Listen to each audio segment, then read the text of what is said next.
আলহামদুলিল্লাহ, একটি অসাধারণ আয়োজনে যুক্ত হবার তৌফিক আল্লাহ তাআলা দিলেন। সিরাত উপলক্ষে মসজিদুত তাকওয়া সোসাইটির ধানমন্ডি কর্তৃপক্ষ একটি চমৎকার আয়োজন করেছেন। এখানে চলছে 3 দিনব্যাপী সিরাত উৎসব। প্রতিদিন মাগরিব থেকে আসা পর্যন্ত সিরাত বিষয়ক আলোচনা সভা, এছাড়া নাতে রসুল প্রতিযোগিতার পাশাপাশি 3টি অসাধারণ প্রদর্শনী এবং এক্সিবিশন আয়োজন করেছে তাকওয়া সোসাইটি। আমি যে এক্সিবিশনটি দেখার জন্য আজকে এসেছি, এটির শিরোনাম হলো ফুড অফ প্রফেট সাল্লাল্লাহু আলাইহি ওয়াসাল্লাম, অর্থাৎ নবী করিম সাল্লাল্লাহু আলাইহি ওয়াসাল্লাম যে সকল খাবার খেতেন এটির একটি চমৎকার উপস্থাপন তারা করেছেন। মাদল খাবারঘর সকলেই পরিচিত নাম।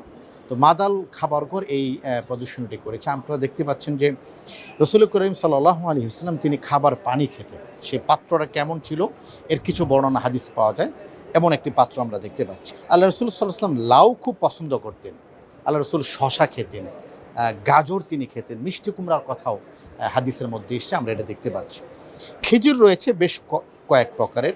খেজুর মানে হলো তামার, এবং রোতাব, একাধিক রকমের খেজুরের বর্ণনা হাদিসে এসছে, আমরা খেজুর দেখতে পাচ্ছি। এবং এই প্রত্যেকটি খাবারের কথা কোনো না কোনোভাবে কোরআন এবং হাদিসে বর্ণিত হয়েছে। এটা হলো আজওয়া, সেই বিখ্যাত খেজুর যেটি শেফা। রসুল করিম সাল্লাল্লাহু আলাইহি ওয়াসাল্লাম যে খেজুরের কথা বলেছেন, আজওয়া দেখতে পাচ্ছি। আঙুর জান্নাতি ফল, নবীজি আঙ্গুর খুব পছন্দ করতেন। এটা হলো তিন ও তিনই ও জৈতুন, কোরআনের বিখ্যাত আয়াত এবং সূরা। তিন দেখতে পাচ্ছি। আনারের কথা কোরআনুল কারীমে সূরা আনআমে আল্লাহ তাআলা বর্ণনা করেছেন, আনার দেখতে পাচ্ছি। মসুরের ডাল, ডাল নবীজি খুব পছন্দ করতেন, সেটা আমরা হাদিসে পাই। এটি হলো জৈতুন, তেল, সম্ভবত তেল দেখতে পাচ্ছি। সরিষা এখানে আছে। নবী করিম সাল্লাল্লাহু আলাইহি ওয়াসাল্লাম তরমুজ খুব পছন্দ করতেন, তরমুজ এখানে আছে। কলার কথা সূরা ওয়াকে এসেছে।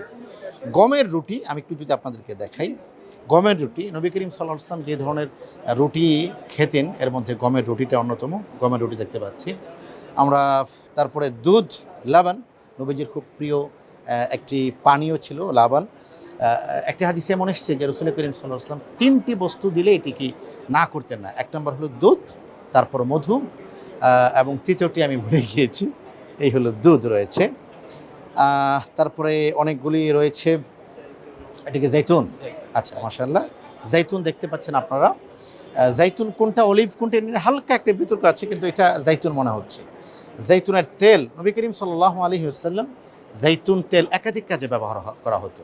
নবীজি খেতেন, শরীরে মাখতেন, এবং ঘরে কুপি জ্বালানো হতো। এখনও পর্যন্ত যারা কসমেটিক্স অথবা প্রসাধনী নিয়ে কথা বলেন তারা বলেন যে কসমেটিক্সের জন্য, শরীরকে ভালো রাখার জন্য, ত্বককে মসৃণ রাখার জন্য এখনও পর্যন্ত সবচেয়ে ভালো উপাদান জৈতুন, যদি সেটা অরিজিনাল হয় আর কি। মাশরুমের কথা আমরা পাই।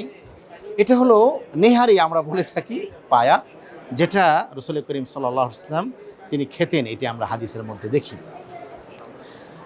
সামুদ্রিক মাছের কথা এসছে। সাহাবায়ে কেরাম রাদিয়াল্লাহু তাআলা আনহুম আজমাইন তারা সি ফিশের কথা আমরা হাদিসে দেখেছি।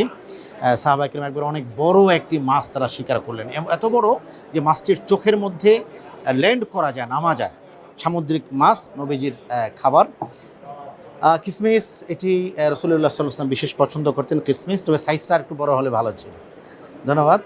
পাখির গোশত জান্নাতীদের খাবার। জান্নাতে আল্লাহ তাআলা মুমিনদেরকে যে খাবারগুলি খাওয়াবেন এর মধ্যে পাখির গোশত একটি অন্যতম। এই জান্নাতি খাবারের একটি সাদৃশ্য করার চেষ্টা করা হয়েছে।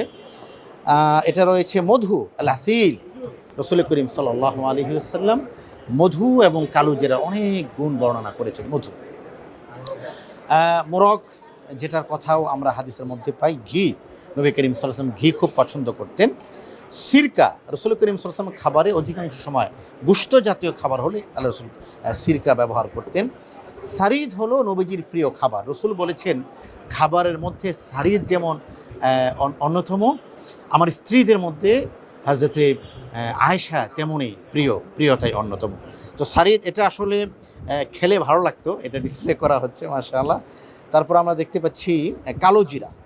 কালোজিরা মৃত্যু ছাড়া 99টি রোগের প্রতিষেধক।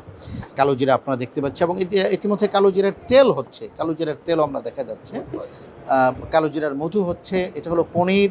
পনিরের কথাও আমরা হাদিসে পাই, রসুল করিম সাল্লাল্লাহু আলাইহি ওয়াসাল্লাম বিভিন্ন সময় পনির খেয়েছেন, পনির দেখতে পাচ্ছি। তালবিনা আর নবীজির একটি অনন্য প্রিয় খাবার। আমরা অনেক সময় অবসাদে ভুগি, শারীরিক দুর্বলতা হতে পারে, মানসিক দুর্বলতা হতে পারে। তালবিনা যিনি নিয়মিত খাবেন তিনি সব ধরনের বিষণ্ণতা থেকে মুক্তি পাবেন, এটি প্রমাণিত। তালবিনা গেল। মাখনের কথা এসছে, দ্রব্যমূল্যের যে ঊর্ধ্বগতি, মাখন কিনে খাওয়া যাবে কিনা আল্লাহ তাআলা ভালো জানেন, তবে হাদিসে মাখনের কথা এসছে। ধন্যবাদ। আমি এটা কি জবের ছাতু, জবের ছাতু অবশ্য একটা সময় ছিল আমাদের বাংলাদেশে যে জবের ছাতু, বিশেষ করে আমরা যারা মাদ্রাসায় পড়েছি আমরা ছাতু খেতাম। মাদ্রাসাগুলিতে আমরা বাড়ি থেকে ছাতু নিয়ে যেতাম পানিতে গুলিয়ে। হ্যাঁ বাচ্চারা কি বলো তোমরা? পানিতে গুলিয়ে আমরা এটাকে গুড় দিয়ে এটা খেতাম।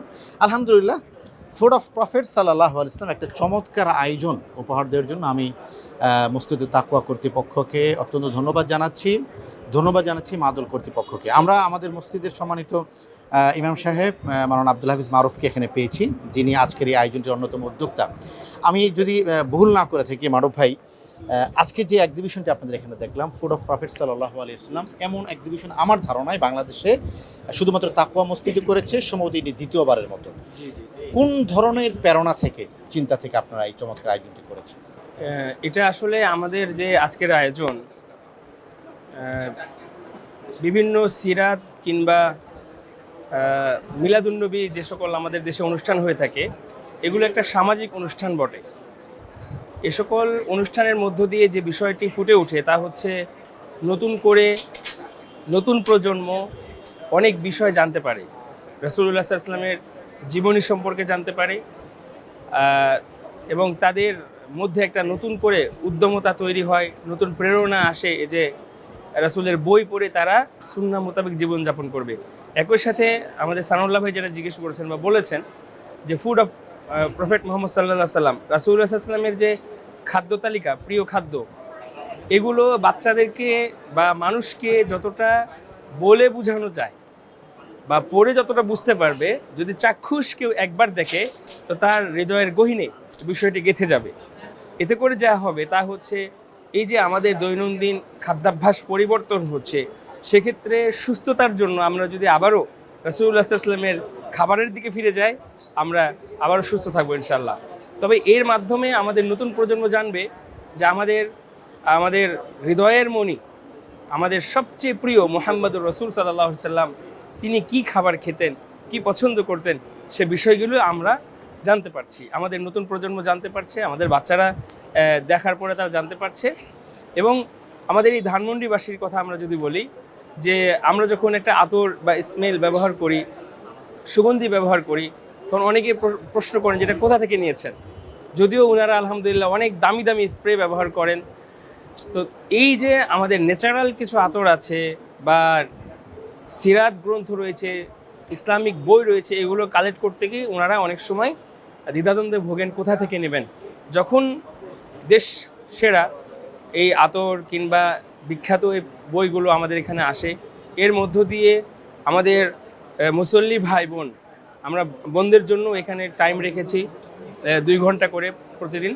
তো এই সময়গুলোতে এসে তারা এই বইগুলো নিতে পারছেন এবং নিজেদেরকে সুবাসিত করতে পারছেন আর কি। এই জন্যই আমাদের আজকের এই আয়োজন। তো আমরা সবাইকে আমন্ত্রণ জানাবো, আপনারা আসুন, নিজেকে সুবাসিত করুন, রাসূলকে জানুন। আসসালামু আলাইকুম।